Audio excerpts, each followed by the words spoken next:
नैतिकता की कमी तो हर जगह है, लेकिन अगर मैं आप लोगों से पूछूं कि नैतिकता की सबसे ज़्यादा कमी कहाँ है, सबसे ज़्यादा नैतिकता कहाँ पर नीलाम होता है, तो शायद आपका जवाब होगा राजनीति। वंचक नमस्कार, मैं द मोहित श्रीवास्तव आप सभी लोग का स्वागत करता हूं आतंक समाचार के विस्फोट कार्यक्रम में। और आज मेरे विस्फोट का विषय है राजनीति और नैतिकता। मैं बात करूंगा राजनीति पे और राजनीति में चल रहे नैतिकता पे, राजनीति के आधार पे राजनीतिक नैतिकता की, और नैतिकता के आधार पर राजनीति की। अर्थात मैं यहाँ पे राजनीति और नैतिकता को आपस में तौलूंगा, देखूंगा कि राजनीति क्या है, नैतिकता क्या है और राजनीति में नैतिकता का क्या स्थान है। मैं अपने इस विश्लेषण को इसलिए कर रहा हूँ, मैंने इस विषय को इसलिए लिया क्योंकि अभी कुछ ऐसे मुद्दे भारतीय राजनीति में आए हैं जो कहीं ना कहीं सवाल पैदा करते हैं, सवाल उठाते हैं कि क्या वास्तव में राजनीति में नैतिकता है या नहीं। अभी के जो तत्काल विषय हैं, ऐसे ये विषय हमेशा से चलते आए हैं भारतीय राजनीति में या फिर विश्व की राजनीति में, ऐसे विषय हमेशा से चलते आए हैं। लेकिन अभी के जो तत्काल के जो दो सबसे बड़े मुद्दे हैं, दो सबसे बड़ा नाम है जहाँ पर राजनीति और नैतिकता को तौला जा रहा है या फिर तौलना चाहिए, वो नाम है जतिन प्रसाद का और मुकुल रॉय का। जितिन प्रसाद जो है ये कांग्रेस से भाजपा में आए हैं, जबकि मुकुल रॉय जो हैं वो तृणमूल कांग्रेस से भाजपा और भाजपा से वापस घर वापसी करते हुए तृणमूल कांग्रेस में गए। तो यहाँ पर मैं इन दोनों को आधार बनाते हुए राजनीति में नैतिकता का विश्लेषण करूँगा, और मैंने इस विषय को इन्हीं दोनों को आधार बनाते हुए रखा है। तो मैं सबसे पहले ये देखने की कोशिश करता हूँ, ये जानने की कोशिश करता हूँ, ये समझने की कोशिश करता हूँ, इस बात का विश्लेषण करता हूँ कि ये राजनीति जो है ये है क्या, राजनीति को हम कैसे परिभाषित करेंगे। तो अगर हम बात करें तो राजनीति जो है ये सदियों से चलता आ रहा है, आदि अनादि कालों से चलता आ रहा है। राजनीति कोई कलयुग का या फिर कुछ नए दशक का या फिर तत्कालीन दशकों का कोई विषय नहीं है। ये हमारे चाहे वो सतयुग की बात हो जहाँ पर प्रहलाद, हिरण्यकश्यप, होलिका की बात होती है, या फिर त्रेता में राम और रामायण की बात हो, परशुराम की बात हो, या फिर द्वापर में हम सब ने देखा कि कैसे महाभारत में कृष्ण और सब लोगों के बीच में कैसे राजनीतिक युद्ध हुए। महाभारत तो एक बेहतरीन एग्जाम्पल है, केस स्टडी है पूरी दुनिया के लिए राजनीति का, राजनीतिक शास्त्र के लोग के लिए ये महाभारत जो है एक बहुत बड़ा, या फिर कहते दुनिया का सबसे बड़ा केस स्टडी, या फिर कहते दुनिया का सबसे बड़ा उनके लिए एक धार्मिक ग्रंथ है। राजनीति के लिए सबसे बड़ा धार्मिक ग्रंथ जो है वो है महाभारत। तो चाहे वो सतयुग की बात हो, चाहे वो त्रेता की बात हो, चाहे वो द्वापर की बात हो, और अभी हम लोग कलयुग में चल रहे हैं तो चाहे वो इस कलयुग की बात हो, यहाँ पर भगवान बुद्ध, महावीर जैसे लोगों की बात हो, या फिर गुरु नानक, गुरु तेग बहादुर जैसे लोगों की बात, कलयुग की बात। तो राजनीति जो है ये आदि अनादि कालों से चलता आ रहा है। राजनीति का जो इतिहास है, जब से मानव सभ्यता है, जब से यहाँ पे सारी चीज़ें आई हैं, मानव सभ्यता शुरू हुआ है, तब से कहीं ना कहीं राजनीति है। राजनीति को अगर हम परिभाषित करें तो राजनीति को अगर हिंदी में देखें तो राजनीति जो है वो दो शब्दों से बना हुआ है, राज और नीति। राज का मतलब होता है शासन करना, जबकि नीति का मतलब होता है उचित समय पर उचित स्थान पर उचित कार्य को करना। तो राजनीति का मतलब है एक ऐसी शासन व्यवस्था जहां पर उचित समय पर उचित स्थान पर उचित कार्य को किया जाता है। जबकि अंग्रेजी में अगर हम देखें तो राजनीति को इंग्लिश में पॉलिटिक्स कहते हैं। अब पॉलिटिक्स जो है ये पॉलिटिका वर्ड से निकला हुआ है, जो कि यूनानी शब्द है, ग्रीक शब्द है, यूनानी अर्थात ग्रीक शब्द है, जो राजनीति के पितामह या फिर फादर ऑफ पॉलिटिक्स कहे जाते हैं एरिस्टोटल, जिसको अरस्तु कहते हैं, उनके द्वारा निकाला गया ये शब्द है। और अरस्तु जो राजनीति के जनक माने जाते हैं, यूनानी दार्शनिक थे, ग्रीक फिलोसफर थे, उनके द्वारा पॉलिटिका शब्द से पॉलिटिक्स शब्द निकला। और पॉलिटिक्स का मतलब होता है मेकिंग डिसीजन इन ग्रुप्स, अर्थात जब हम ग्रुप में डिसीजन लेते हैं तो इसे हम पॉलिटिक्स कहते हैं। तो हिंदी में बात करें तो राजनीति जो है वो राज और नीति है, जबकि इंग्लिश में पॉलिटिक्स जो है वो मेकिंग डिसीजन इन ग्रुप्स, सामूहिक जब हम डिसीजन लेते हैं किसी शासन को चलाने के लिए, किसी जगह को व्यवस्थित करने के लिए, तो वो हमारा राजनीति होता है। ऐसा अरस्तु ने कहा था, एरिस्टोटल ने कहा था, जो यूनानी दार्शनिक थे। इसके अलावा अलग अलग लोगों ने अलग अलग तरीके से राजनीति को परिभाषित किया, लेकिन कहीं ना कहीं केंद्र में वही रहा, राज और नीति, अर्थात डिसीजन मेकिंग, इकोनॉमी, इन सारी चीज़ों को आधार बनाते हुए ही परिभाषित किया गया। अलग अलग लोगों ने अलग अलग तरीके से परिभाषित किया है राजनीति को, जिसमें से कुछ लोग, मैं उनकी परिभाषा को तो नहीं यहाँ पे दोहराऊंगा क्योंकि वो मतलब नहीं रखता, मायने नहीं रखता, लेकिन मैं उन लोगों का नाम लेना चाहता हूँ जिसके विचार आप चाहें तो देख सकते हैं, पढ़ सकते हैं। इसमें डेविड स्टोन हो, या फिर एरिस्टोटल हो, या फिर व्लादिमीर लेनिन हो, या फिर बर्नार्ड क्रिक हो, या फिर हैरोल्ड लैसवेल हो, ऐसे ऐसे बहुत सारे दार्शनिक, ऐसे ऐसे बहुत सारे लोगों ने राजनीति को अपने अपने तरीके से परिभाषित किया है, लेकिन सबका कहीं ना कहीं केंद्र बिंदु राज और नीति है। ठीक है, तो ये तो राजनीति है। राजनीति का इतिहास भी हमने देखा कि राजनीति का अनादिकाल से इतिहास है, राजनीति का ये सारा कुछ मतलब होता है।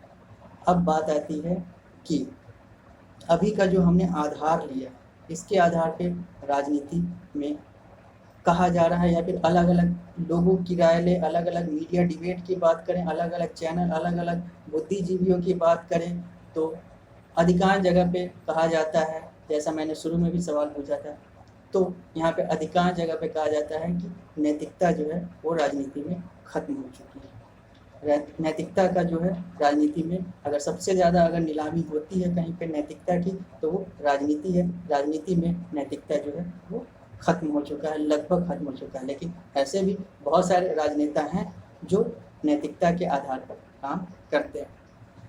तो अब मैं इस विश्लेषण को मुकुल रॉय और इन सारे लोगों के, पहले तो मैंने राजनीति को देख लिया, अब मैं इसको मुकुल रॉय, जितिन, इन लोग को लेकर, ज्योतिरादित्य सिंधिया, इन सारे लोगों को लेकर आगे बढ़ता हूँ और बात करता हूँ कि जितिन प्रसाद की बात हो, चाहे वो मुकुल रॉय की बात हो, चाहे वो ज्योतिरादित्य सिंधिया की बात हो, चाहे वो अभी सचिन पायलट की बात चल रही हो, या फिर यशवंत सिन्हा की बात हो, या जसवंत सिंह की बात हो, या फिर सुब्रमण्यम स्वामी की बात हो, या फिर हेडगेवार की बात हो, या केशव बलराम हेडगेवार की बात हो, या फिर श्यामा प्रसाद मुखर्जी की बात हो, हर जगह पे अगर हम देखें तो राजनीति और नैतिकता को तोलना चाहिए। अब सबसे पहले बात आती है कि राजनीति में नैतिकता है या नहीं। लोग इस पार्टी से उस पार्टी में जा रहे हैं, इस विचारधारा को छोड़कर उस विचारधारा में जा रहे हैं। तो अगर हम इसको सही तरीके से एनालाइज करें तो न मुकुल रॉय गलत हैं, न जितिन प्रसाद गलत हैं, न यशवंत सिन्हा गलत हैं, न जसवंत सिंह गलत हैं, न श्यामा प्रसाद मुखर्जी गलत हैं जो कांग्रेस से निकलकर जनसंघ की स्थापना किए, न तो जनता पार्टी का विलय कराकर भारतीय जनता पार्टी में आए सुब्रमण्यम स्वामी गलत हैं, न तो अलग अलग जो ऐसे दल बदल करके, विचारधारा बदल करके राजनीति में आते हैं। अगर हम इसको सही तरीके से, ब्रॉडर कंसेप्ट खुले दिमाग से सोचें, हर विचारधारा से ऊपर उठकर सोचें, सही तरीके से एक पारदर्शी विश्लेषण करें, तो यहाँ पे गलती नहीं दिखती है। क्योंकि हमें लगता है कि राजनीति में क्या, हर जगह पर जो सबसे बड़ा जो विचारधारा है, कोई कहता है कि भाजपा जो है वो हिंदुत्व की विचारधारा पे चलती है, कांग्रेस जो है वो किसी और विचारधारा पे चलती है, बहुजन समाज पार्टी, अलग अलग राजनीतिक दल, तृणमूल कांग्रेस जो है वो अलग अलग, शिवसेना जो है वो अलग अलग विचारधारा पे चलती है। सबकी अपनी अपनी अलग अलग विचारधारा हो, लेकिन कहीं ना कहीं हमें दिखता है कि सबका एक ही विचारधारा है, चाहे वो भारत की राजनीति हो या फिर सबके अलग अलग बहुत सारे विचारधारा होते हैं, लेकिन सबसे प्राइमरी विचारधारा जो बोला नहीं जाता है या फिर लोग बोल नहीं पाते हैं, वो सबसे बड़ा विचारधारा है पैसा। अगर पैसा है और सत्ता है, पैसा सत्ता ये दोनों लगभग इक्विवेलेंट है, तो पैसा और सत्ता जो है, पावर जो है, ये सबसे बड़ा विचारधारा है। हिंदुत्व जो है वो सेकेंडरी विचारधारा होती होगी, या फिर अलग अलग पॉलिटिकल पार्टी के अलग अलग विचारधारा, सेकेंडरी विचारधारा, सेकुलरिज्म सेकेंडरी विचारधारा, लेकिन सबसे बड़ा जो विचारधारा है वो है पैसा और सत्ता, पैसा और पावर, मनी और पावर। इस विचारधारा पे राजनीति काम करती है। और राजनीति ही क्या, अगर हम राजनीति की बात करें तो राजनीति ही क्या, राजनीति के अलावा जितने भी लगभग के सेक्टर्स हैं, जितने भी लगभग के अलग अलग विभाग हैं, क्षेत्र हैं, सब इसी विचारधारा, सबका सबसे बड़ा जो प्राइमरी विचारधारा होता है, विचारधारा बहुत सारे अलग अलग होते हैं, एक ही आदमी के अलग अलग विचारधारा होते हैं, लेकिन जो प्राथमिक विचारधारा है वो कहीं ना कहीं घोषित या अघोषित, जो घोषित करे वो भी ठीक है, अघोषित भी विचारधारा जो है वो पैसा ही है, अर्थ ही है। और सब लोग अर्थशास्त्र और अर्थ पे ही और सत्ता पे ही, चूंकि राजनीति की बात करें तो यहाँ पे सत्ता की बात आती है, तो सत्ता, पावर और अर्थशास्त्र, अर्थात सबसे बड़ा जो विचारधारा है वो पैसे का विचारधारा है, रुपये का विचारधारा है, मुद्रा का विचारधारा है, डॉलर का विचारधारा है, पाउंड का विचारधारा है, अर्थात कहीं ना कहीं पैसे का विचारधारा, अर्थ का विचारधारा है। और ये अर्थ का विचारधारा ही कहीं ना कहीं नैतिकता को कम कर देती है या फिर नैतिकता से कॉम्प्रोमाइज़ करने की बात करती है। और जो लोग मजबूत होते हैं, जो इस विचारधारा पे नहीं टूटते, अर्थ के विचारधारा के लालच में ना आकर नहीं टूटते हैं, वो कहीं ना कहीं नैतिकता की विचारधारा पे रहकर अपने आप को आगे बढ़ाते हैं। लेकिन वो शायद समाज में रहते हुए वो सामाजिक पदोन्नति या फिर वो सामाजिक प्रतिष्ठा नहीं पा पाते हैं, क्योंकि समाज जो है वो अर्थ वाले विचारधारा से ग्रसित है, और जहाँ पर जैसे लोग रहेंगे वैसा ही वहाँ पे वैसा विश्लेषण होगा, तो यहाँ पे उनको वो इज्जत नहीं मिल पाती है। तो बात करते हैं कि हाँ, अगर मुकुल राय की बात हो, जितिन प्रसाद की बात हो, या फिर इन सारे लोगों की बात हो, तो ये लोग दल बदल रहे हैं, तो यहाँ पर कहीं ना कहीं नैतिकता की बात आती है। लेकिन मुझे नहीं लगता है कि इन लोगों ने कुछ गलती की है, क्योंकि सब लोग के अपने फायदे या नुकसान इन लोगों ने देख कर ही किया होगा। अगर ये किसी एक पार्टी में पहले रहे होंगे तो वहाँ पर भी इन्होंने वो चीज़ देख कर किया होगा, और बाद में जा रहे हैं तो वहाँ पर भी ये कहीं ना कहीं वो चीज़ देख कर रहे होंगे। यहाँ पर मैं राजनीति के अलावा कुछ और चीज़ों पे बात करता हूँ। सलमान खान की बात करता हूँ। सलमान खान पहले हम सब का प्रचार करते थे, आज वो पेप्सी का प्रचार करते हैं, हम सब के सबसे बड़े कंपटीटर का प्रचार करते हैं। इसी तरीके से कोई आज बाइजू का प्रचार कर रहा है, कल होकर वो अनअकैडमी का प्रचार करेगा, दोनों एक दूसरे के कंपटीटर हैं। कोई आज किसी खास गारमेंट का प्रचार कर रहा है, तो कोई आज जॉकी का प्रचार कर रहा है, तो कल होकर वो रूपा और लक्स का प्रचार कर रहा होता है। कोई आज अंकल चिप्स का प्रचार कर रहा होता है, या फिर बीकाजी भुजिया का प्रचार कर रहा होता है, कल वो कुरकुरे और लेज का प्रचार करेगा। कुरकुरे और लेज दोनों पेप्सी को कंपनी के, तो ये दोनों कंपटीटर नहीं है, दोनों आपस में एक हैं, तो इन दोनों का प्रचार करेगा। तो ये सब क्या है? ये सब है पैसा। और इन लोग पे तो नैतिकता की बात नहीं उठाते लोग। इन लोगों पे तो मीडिया डिबेट नहीं होता है कि आज वो थम्स अप का प्रचार कर रहे थे कल, और आज वो पेप्सी का प्रचार कर रहे हैं। कल तक कहते थे कि तूफानी बनो दुनिया में, कल तक कहते थे स्प्राइट की बात करते थे तो कहते थे डर के आगे जीत है, और आज वो डर के आगे जीत है बोल नहीं पाते हैं। मूवी बनती है, अगर राधे मूवी बनती है, सलमान खान की मूवी आती है, तो वहाँ पे डर के आगे वाले जो डायलॉग होते हैं, वहाँ पे डर के आगे जीवन है, जिंदगी है, अलग अलग चीज़ें जोड़ दी जाती है, जीत है नहीं जोड़ा जाता है, क्योंकि कहीं ना कहीं वहाँ पे ब्रांडिंग की बात है। वहाँ पर आप उस ब्रांड के साथ, कोका कोला कंपनी के साथ, कोका कोला कॉर्पोरेशन के साथ काम नहीं कर रहे हैं, जिसका प्रोडक्ट जो है वो स्प्राइट और थम्स अप है। आप पेप्सिको के साथ कर रहे हैं जो उसका कंपटीटर है। तो कहीं ना कहीं यहाँ पे तो आप नैतिकता की बात उठाते नहीं। बहुत सारे अलग अलग सेलिब्रिटी हैं जो अलग अलग ब्रांड एम्बेसडर के तौर पे काम करते हैं, कभी किसी के, फिर उसके कंपटीटर के ब्रांड एम्बेसडर पे। कभी कहते हैं कि सर्फ एक्सल बेहतर है, तो कभी कहते हैं, कल होकर दिखता है कि वो निरमा का प्रचार कर रहे हैं, कह रहे हैं कि सर्फ एक्सल, डायरेक्टली तो वहाँ पर नाम नहीं ले सकते, बहुत सारे रूल और रेगुलेशन है, लेकिन वहाँ पर वो निरमा, तो कभी सर्फ एक्सल, तो कभी टाइट का प्रचार कर रहे होते हैं, और सबको कहते हैं कि ये अच्छा है तो कल ये अच्छा है। तो हम लोगों को यहाँ पर देखना है कि हम लोगों को इन सारे चीज़ों से ऊपर उठकर ये सोचना है कि क्या सही है क्या गलत है, क्योंकि ये सारी चीज़ें जो है वो पैसे के लिए की जा रही है। और हम लोग भी कहीं ना कहीं पैसे के लिए, हम सब पे ब्लेम नहीं लगा सकते, हमें खुद में भी देखना होगा। आज हम किसी ऑर्गेनाइजेशन की बात करते हैं, किसी खास ऑर्गेनाइजेशन में लोग काम कर रहे होते हैं, कल होकर वो उस ऑर्गेनाइजेशन, आज जब काम कर रहे होते हैं तो वो उस ऑर्गेनाइजेशन को अपना माई बाप मानते हैं, वो कहते हैं कि बहुत अच्छा ऑर्गेनाइजेशन है, ये है वो है। कुछ लोग बैक बाइटिंग वाले भी होते हैं जो जाकर अपने ही ऑर्गेनाइजेशन की बुराई करते हैं। ठीक है, ये सारी बातें हैं। आज वो एक ऑर्गेनाइजेशन में काम कर रहे हैं, कल के डेट में वो उस ऑर्गेनाइजेशन को छोड़कर दूसरे ऑर्गेनाइजेशन में जाते हैं, या फिर जिस ऑर्गेनाइजेशन में काम कर रहे होते हैं वहीं पर वो खाली टाइम में दूसरे ऑर्गेनाइजेशन का पे अपना CV अपलोड कर रहे होते हैं, या फिर अलग अलग जॉब वाले प्लेटफॉर्म पे अपना CV अपलोड कर रहे होते हैं, ताकि हमें कहीं और जॉब मिले। तो कहीं और जॉब मिले तो ये क्यों कर रहे हैं? ये इसलिए कर रहे हैं क्या है कि उनका पदोन्नति हो, क्या है कि उनका पैसा बढ़े।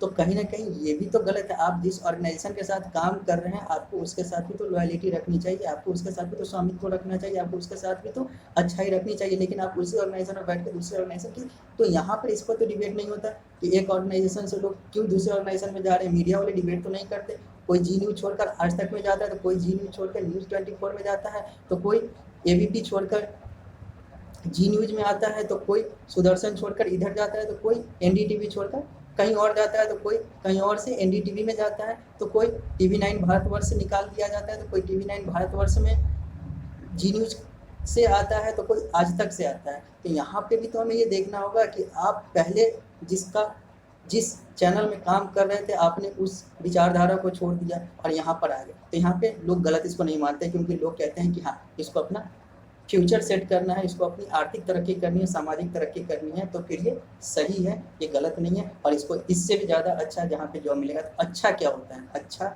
मतलब पैसा। यहाँ पे अच्छाई जो समाज के लोगों के द्वारा जो कहा जाता है कि जो अच्छाई है ये पैसा है, ये पदोन्नति है, ये प्रतिष्ठा है। आपके काम का सम्मान नहीं, आपके पैसे का सम्मान किया जाता है अधिकांश जगह पर। हर जगह की बात नहीं कर रहा, लेकिन अधिकांश जगह पर समाज के अधिकांश लोगों के द्वारा पैसा जो है वो आपका सबसे बड़ा प्रतिष्ठा है। तो यहाँ पे पैसे के कारण से अपना ऑर्गेनाइजेशन चेंज कर रहे होते हैं, अपने प्रतिष्ठा के आधार पे अपना ऑर्गेनाइजेशन चेंज कर रहे होते हैं। तो यहाँ पे ये लोग भी तो गलत हैं, लेकिन गलत नहीं है। क्यों?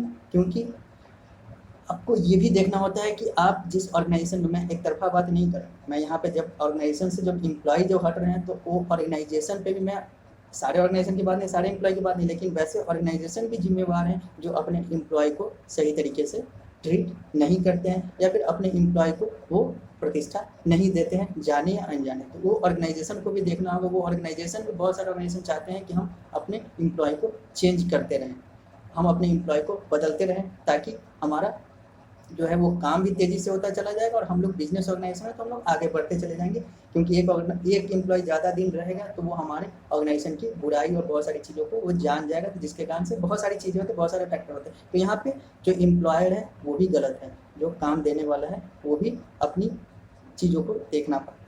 यही सारी चीज़ें हैं, वहाँ पर ये चीज़ बहस नहीं होता, वहाँ पर ये सामाजिक प्रतिष्ठा होती है। लेकिन जब एक राजनेता जो है वो एक ऑर्गेनाइजेशन से दूसरे ऑर्गेनाइजेशन, एक पॉलिटिकल पार्टी से दूसरे पॉलिटिकल पार्टी में जाता है तो उस पर बहस छिड़ जाता है कि ये किस विचारधारा का है। आप अपनी बात करें, आप अपना सोचें कि आप किस विचारधारा के हैं। आप उसी विचारधारा के हैं जिस विचारधारा के वो हैं, आप भी उसी पैसे की विचारधारा के जिस पैसे की विचारधारा की बात करके वो आगे बढ़ रहे हैं, चाहे डायरेक्टली बोले या इनडायरेक्टली बोले।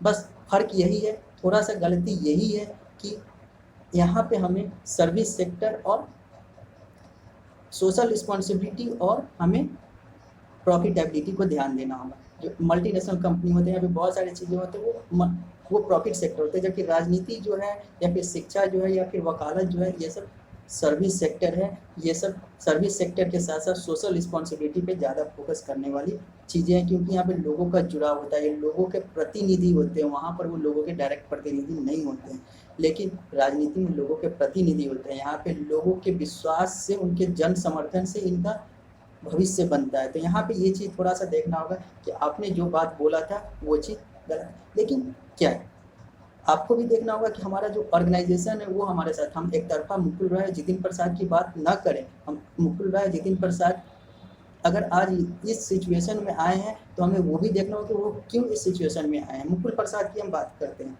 या मुकुल रॉय की बात करते हैं, जितिन प्रसाद की गलती होगी, मुकुल रॉय और जितिन प्रसाद की बात करते हैं। जितिन प्रसाद जो है उनके दादा परदादा बहुत सारे, पूरा उनका पीढ़ी जो था अब तक कांग्रेस से राजनीति करता आ रहा था। ये 47 वर्षीय जो है ये अब कांग्रेस के सांसद भी रह चुके हैं, मंत्री भी रह चुके हैं, केंद्र में मंत्री रह चुके हैं मनमोहन सिंह सरकार में। अब वो भाजपा में आ गए हैं जितिन प्रसाद।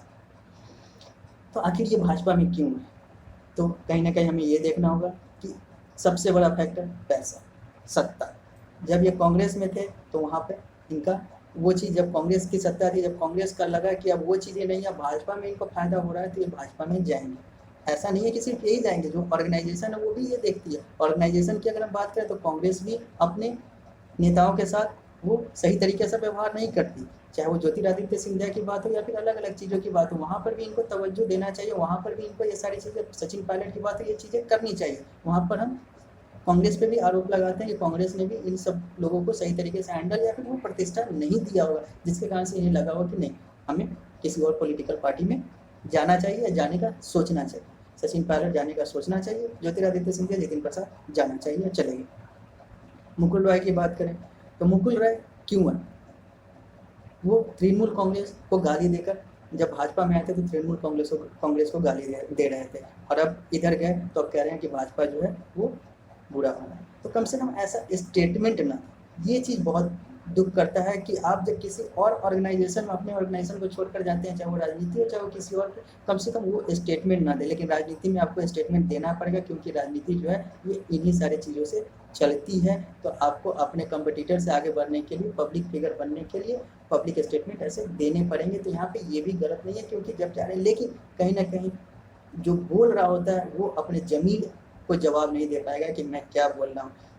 कल तक जितिन प्रसाद और उनका पूरा खानदान जो है वो कांग्रेस से अपना जीवन यापन, अपने आप को आगे बढ़ाते गया कांग्रेस से जुड़कर। आज वो कांग्रेस छोड़कर भाजपा में आ गए, तो आज उनका स्टेटमेंट ये आता है कि दुनिया में, भारत में जो सबसे अच्छी राजनीतिक दल है वो भारतीय जनता पार्टी है, यहीं पे लोगों को सम्मान मिलता है।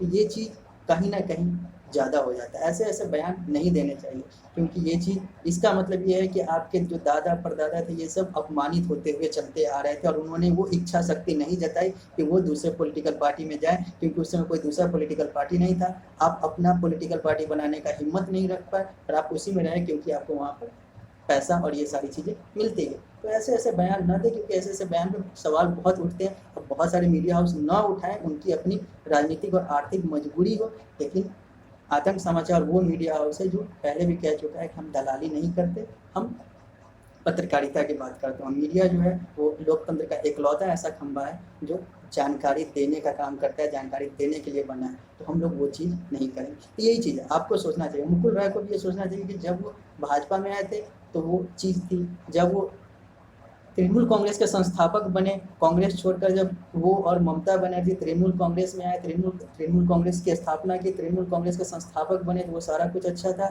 जब तृणमूल कांग्रेस में खटपट हुई तो आप इधर आकर गाली दिए। भाजपा को यहाँ पर सोचना चाहिए कि भाजपा अपने राष्ट्रीय उपाध्यक्ष मुकुल रॉय को विधायक का चुनाव लड़वा रही है। आप किस ईगो में जी रहे हैं? अमित शाह किस ईगो में जी रहे हैं? उनको लगता है कि सारा कुछ वो है। नरेंद्र मोदी स्टेडियम का नाम रख देंगे, अपने बेटे को बीसीसीआई का बीसीसीआई का सचिव बना देंगे, पैसे के दम पे सारा कुछ इधर से उधर चले जाएंगे, ये चीज़ें हो जाएंगी, वो चीज़ें हो जाएंगी। उन्होंने प्रशांत किशोर के साथ क्या किया, तो हमें हर तरीके से देखना होगा। प्रशांत किशोर को भी उन्होंने दरकिनार कर दिया। मुकुल रॉय की बात करें, उन्होंने राष्ट्रीय उपाध्यक्ष बनाया, शुभेंदु अधिकारी आए, उनसे कम ओहदे के, या फिर 2019 में जो मुकुल रॉय ने बहुत अच्छा भाजपा को आगे बढ़ाने, 18 सांसद देने का काम किया 42 में से, आज उनको आप विधायक का चुनाव लड़वा रहे हैं, राष्ट्रीय उपाध्यक्ष बना रहे हैं, और फिर आप कह रहे हैं कि आपने वो जो है वो गलत है, और आप पे सवाल, आप अपने ऊपर सवाल नहीं उठा रहे हैं। तो हमें ये भी चीज़ देखना होगा कि आपने मुकुल रॉय के साथ भी तो वो सही चीज़, सही बर्ताव नहीं किया। मुकुल रॉय अगर आज जाने को मजबूर हैं, एक है तो वो राष्ट्रीय पार्टी, तृणमूल कांग्रेस राष्ट्रीय पार्टी है। 7-8 जो राष्ट्रीय पार्टी हैं, राष्ट्रीय राजनीतिक दल हैं भारत के, उसमें तृणमूल कांग्रेस है, लेकिन वो एक क्षेत्र तक ही सीमित है, या फिर 2-3 क्षेत्र में ही, जहाँ पे एक राज्य के मुख्यमंत्री हैं, और आपका जो है वो नेशनल अपीयरेंस है। आपके प्रधानमंत्री, आपके कितने राज्य में मुख्यमंत्री हैं, आपका संगठन आरएसएस है, आप हर जगह शिक्षा विभाग में आपके राष्ट्रपति, आपके राज्यपाल, चांसलर होते हैं, तो बने हुए हैं, सब चीज़ें। तो आखिर मुकुल रॉय को क्यों इधर से उधर जाना पड़ा? तो ये चीज़ सोचना होगा कि आपने मुकुल रॉय का इस्तेमाल किया, मुकुल रॉय को वो प्रतिष्ठा शायद नहीं दी जो देना चाहिए। तो यहाँ पे दोनों तरफ से गलती है, मुकुल रॉय की गलती है तो आपकी भी गलती है, दोनों को एक दूसरे को समझना चाहिए। यशवंत सिन्हा आपके इतने बड़े वित्त मंत्री थे, ये बहुत सारा अलग अलग पद उन्हें मिला, वो लगभग 90 वर्ष की आयु में जा रहे हैं, 80 से 90 के बीच में हैं। उनके बेटे आपके यहाँ मंत्री बने हुए हैं, राज्य मंत्री बने हुए हैं, जयंत सिन्हा बने हुए हैं। आज वो अटल बिहारी वाजपेयी के समय में वो इतने बड़े नेता हुआ करते थे, आज उनकी ऐसी स्थिति क्यों आ गई कि आज उन्हें तृणमूल कांग्रेस ज्वाइन करना पड़ा, उन्हें भाजपा छोड़ना पड़ा? तो ये चीज़ हमें देखना होगा। जसवंत सिंह को आखिर क्यों छोड़ना पड़ा? पैसा बहुत बड़ा फैक्टर है, लेकिन पैसे जो बहुत बड़े फैक्टर हैं, उसमें एक फैक्टर जो है, जो और चीज़ प्रेरित कर जाता है वो चीज़ हो जाता है सम्मान का। यहाँ पर बात होती है सम्मान। कभी कभी क्या होता है कि मैंने पहले भी सब पर इल्ज़ाम नहीं लगाया था, मैंने यहाँ पे होता है कि कभी कभी क्या होता है कि सम्मान जो है वो कहीं ना कहीं, अगर आप बहुत ज़्यादा सम्मानित होंगे तो कहीं ना कहीं आप जो है पैसे को इग्नोर कर सकते हैं, लेकिन यहाँ पे इन लोगों को सम्मान भी नहीं मिला और पैसा तो सबसे बड़ा फैक्टर है। तो जब सम्मान भी ना मिले और पैसा भी, ये सारा चीज़ है, तो वो लोग जा रहे हैं। तो आप यशवंत सिन्हा पे, नवजोत सिंह सिद्धू पे ब्लेम नहीं लगा सकते। नवजोत सिंह सिद्धू भी भारतीय जनता पार्टी से थे, वो कांग्रेस में चले गए, या फिर बहुत सारे लोग इधर उधर दल बदल रहे हैं। दल बदल रहे हैं तो बदलेंगे, क्यों नहीं बदलेंगे? उन्हें भी तो अपना भविष्य देखना, उन्हें भी तो अपना राजनीतिक उत्थान देखना, सामाजिक उत्थान देखना है, क्योंकि समाज तो इसी क्राइटेरिया पे बना हुआ है कि जिसका पैसा जिसका पद उसी को नमस्कार, और बाकी जिसका है वो तिरस्कार। तो यही चीज़ है, तो वो लोग कर रहे हैं, आप भी वही कर रहे हैं। आप किसी दूसरे को अपने पार्टी में लाकर मुख्यमंत्री बना दे रहे हैं और अपने पार्टी के लोगों को साइड लाइन कर दे रहे हैं। चाहे वो मुकुल राय की बात हो, और आप किसी पे आरोप लगाते हैं, मुकुल राय पे आप आरोप लगाते हैं, मुकुल राय को आप फिर अपने पॉलिटिकल पार्टी में लाते हैं, फिर वो सही हो जाता है। तो ये चीज़ आपको भी डबल स्टैंडर्ड को देखना होगा। हिमंत बिस्व शर्मा जो कांग्रेस के थे, जो 2014 में नरेंद्र मोदी को राष्ट्रीय इलेक्शन में, भारतीय इलेक्शन में गाली देते थे, आज उन्हें आप भाजपा ज्वाइन करा के और भाजपा के बहुत बड़े लॉयल सर्बानंद सोनोवाल को हटाकर उन्हें मुख्यमंत्री बना देते हैं, क्योंकि वो जन समर्थन लेकर आए थे। उन्होंने 2021 इस वर्ष के असम विधानसभा को जिताने का जिताने में सबसे ज़्यादा मदद किए थे। तो आपने उनको वो सम्मान दे दिया, वो चीज़ें दे दी। लेकिन ये भी देखना होगा सर्बानंद सोनोवाल के साथ वो चीज़ गलती हुई है। कल की तारीख में वो सर्बानंद सोनोवाल चले जाते हैं दूसरे पॉलिटिकल पार्टी में, तो फिर सर्बानंद सोनोवाल की सिर्फ गलती नहीं होगी। यहाँ पे आपको अपने आप को भी देखना होगा। सचिन पायलट अगर भारतीय जनता पार्टी में आ जाते हैं, किसी पॉलिटिकल पार्टी में आ जाते हैं कांग्रेस को छोड़ के, तो यहाँ पे दोनों तरफ से देखना है। यहाँ पे एपीजे अब्दुल कलाम का एक बहुत अच्छा कथन याद आता है, मैं उसे बताना चाहूँगा। हमें अपने कार्य से लगाव रखना चाहिए, न कि अपने संस्थान से। हमें अपने काम से लगाव रखना चाहिए, न कि अपने ऑर्गेनाइजेशन से। अर्थात हमें अपने आप से, अपने काम से लगाव रखना चाहिए, क्योंकि ऑर्गेनाइजेशन जो है कब आपको आपके काम से हटा दे, ये चीज़ आपके हाथ में नहीं है। तो आप अपने काम से लगाव रखें, न कि ऑर्गेनाइजेशन से। ऑर्गेनाइजेशन से लगाव रखें, लेकिन ऑर्गेनाइजेशन के आप मालिक नहीं हैं, आपको वो ऑर्गेनाइजेशन हटा सकता है। तो ये सारी चीज़ें हैं। तो बहुत सारे लोग जो होते हैं वो लॉयल हो जाते हैं अपने ऑर्गेनाइजेशन के प्रति। अच्छी बात है, होनी भी चाहिए, लेकिन लॉयल हो जाए, लेकिन ऑर्गेनाइजेशन जो है वो उसको उस लॉयलिटी का कदर नहीं होता, और फिर वो चीज़ हट जाता है, वहाँ से हटा दिए जाते हैं। ऐसे बहुत सारे एग्जाम्पल हैं इतिहास में, बहुत सारे एग्जाम्पल हैं, बड़े बड़े एग्जाम्पल हैं, जो ऐसे ऐसे होते आए हैं। अलग अलग ऑर्गेनाइजेशन से उन्हें हटाया गया है, चाहे डायरेक्टली या इनडायरेक्टली। और वो ऑर्गेनाइजेशन चाहे वो पॉलिटिकल पार्टी की बात करें या फिर ये सारी चीज़ों की बात करें, अलग अलग पॉलिटिकल पार्टी से अलग अलग लोग जाते हैं। सुब्रमण्यम स्वामी की बात करते हैं, वो जब जनता पार्टी में थे तो जनता पार्टी की बात करते थे, आज वो भारतीय जनता पार्टी में आ गए हैं। तो सब लोग कहते तो हैं कि हम बहुत बड़े विचारधारा की बात करते हैं, विचारधारा की बात है, सबके अपने अपने विचारधारा है, लेकिन पैसा जो है कहीं ना कहीं सबसे बड़ा विचारधारा है। और आज की तारीख में ये सच्चाई है कि पैसा जो है, पैसा से बड़ा विचारधारा कुछ नहीं है अधिकांश लोगों के लिए। मैं यहाँ पे अपने आप को भी इस विचारधारा से अलग हटाता हूँ। मेरे लिए भी आतंक समाचार के लिए पैसे का विचारधारा सबसे बड़ा विचारधारा नहीं है। हम जो कहते हैं वही करते हैं और वही सोचते हैं। तो ना हमारे सोच, ना हमारे कर्म, ना हमारे कथन, ना हमारे किसी चीज़ में अंतर है। हम लोग ट्रांसपेरेंट हैं। तो पैसे वाली विचारधारा से आगे निकलना चाहिए। लेकिन मैं अब अपने विश्लेषण को समाप्ति की ओर ले जाना चाहता हूँ और कुछ बातें और कहना चाहता हूँ। बात यही आती है कि चाहे वो राजनीति हो, चाहे वो कोई और काम हो, लोग एक ऑर्गेनाइजेशन से दूसरे ऑर्गेनाइजेशन में जाएंगे, एक संस्थान से दूसरे संस्थान में जाएंगे। ये तब तक जाएंगे जब तक दो तरफा सुधार ना हो। ऑर्गेनाइजेशन के एम्प्लॉयर की तरफ से, हमें यहाँ पे राजनीति को भी ऑर्गेनाइजेशन लेकर चल रहा हूँ। यहाँ पे एम्प्लॉयर का मतलब है कि उसके जो डिसीजन मेकर हैं, जो वहाँ पे गृह मंत्री, प्रधानमंत्री या बड़े बड़े जो नेता हैं। तो इन सारे चीज़ों को देखना होगा कि एम्प्लॉयर और एम्प्लॉय दोनों को सही होना होगा। अब बात सत्ता की है, बात राजनीति की है, तो इन सारे चीज़ों में जहाँ पर सत्ता वहाँ पर परिवर्तन, सत्ता परिवर्तन नहीं। और यहाँ पे जनता को लोग कहा तो जाता है कि जो हम हैं जनता जनार्दन होती है, लेकिन यहाँ पे जनता को तलवे के नीचे समझा जाता है राजनीति में। तो इन सारी चीज़ों को भी ध्यान में रखना होगा। राजनीति में हमने बहुत बड़े बड़े नेता को जो अपने समय में बहुत बड़े बड़े शीर्ष स्थान पर रहा करते थे, आज वो इस तरीके से दरकिनार कर दिए गए हैं। चाहे वो लाल कृष्ण आडवाणी की बात हो, चाहे वो मनमोहन सिंह की बात हो, चाहे वो यशवंत सिन्हा की बात हो, अलग अलग लोगों की बात हो, ये लोग आज दरकिनार कर दिए गए हैं। तो हमें ये सोचना चाहिए और ये ध्यान रखना चाहिए कि हमें अपने कर्मों के आधार पे हम अपने आप को आगे बढ़ाते हैं। तो ये सारी चीज़ें ध्यान रखना चाहिए कि जिस तरीके से ये जो बड़े बड़े नेता हैं आज वो कहीं के नहीं हैं, तो इसके कारण जो है वो अभी वाले नेता हैं, क्योंकि ये उन लोगों को साइड करते हुए अपने आप को आगे बढ़ाएं, तो इनके साथ भी वो चीज़ें हो सकती है।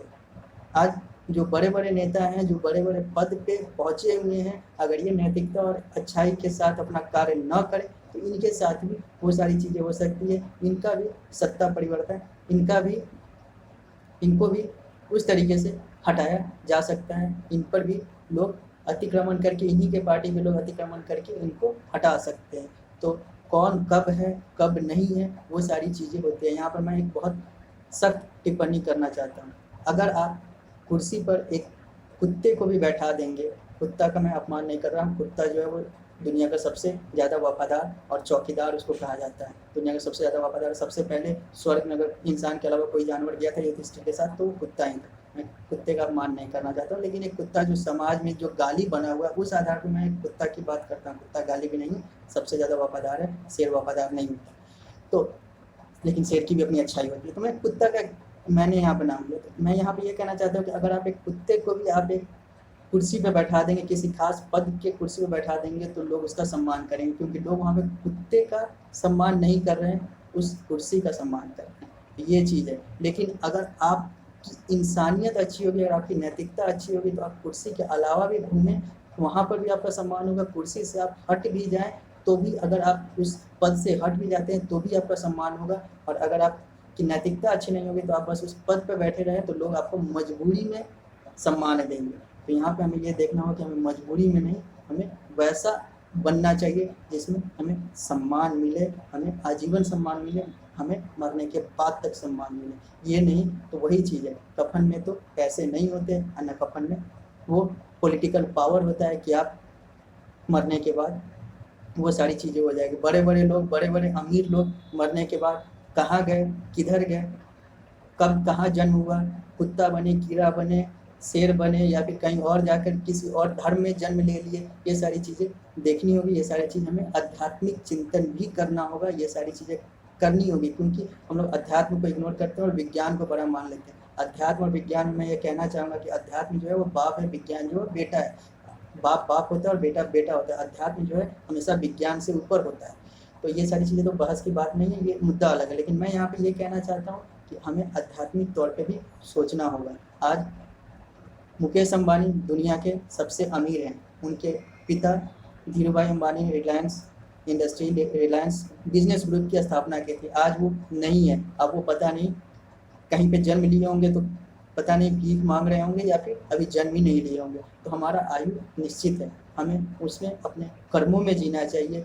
कोई ना तो आजीवन पैसा से अमीर रहेगा, सबको, चाहे वो कितने भी अमीर हो, उन्हें मरना ही है, चाहे वो जैसे भी हो। कोई भी अमर नहीं हुआ है। यहाँ तक कि जो भगवान हनुमान हैं वो भी कलयुग तक ही हैं, कलयुग के बाद उनको भी जाना होगा। त्रेता से लेकर द्वापर, द्वापर से लेकर कलयुग, कलयुग के बाद उनको भी जाना होगा, उनको भी मरना होगा, उनको भी निकलना होगा। तो हमें ये सारी चीज़ें ध्यान में रखनी है कि हमें अपने नैतिकता को बनाकर रखना है। पैसा ज़रूरी है, बहुत ज़रूरी है, लेकिन सबसे ज़्यादा ज़रूरी नहीं है।